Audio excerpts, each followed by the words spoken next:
வெற்றிவேல் முருகனுக்கு அரோகரா.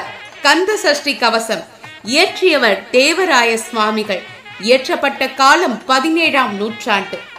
கந்த சஷ்டி கவசமும் அதன் விளக்கமும் கேட்போமா? காப்பு துதிப்போர்க்கு வல்வினை போம், துன்பம் போம், நெஞ்சில் பதிப்போர்க்கு செல்வம் பழித்து கதித்தோங்கும், நிஷ்டையும் கைகூடும் நிமலரருள் கந்த சஷ்டி கவசம் தனை.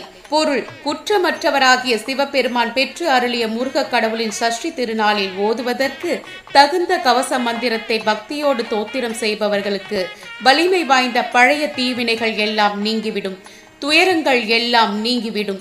உள்ளத்தில் கந்த சஷ்டி கவசம் எனும் மந்திரத்தை ஊன்றி பதித்து வைப்பவர்களுக்கு வேண்டிய பொருள் செல்வங்கள் கிடைக்க பெற்று அச்செல்வங்கள் அதிகரித்து வளரும், தவநிலையும் வாய்க்கும். அமரரிடர் தீர அமரம் புரிந்த குமரனடி நெஞ்சே குறி.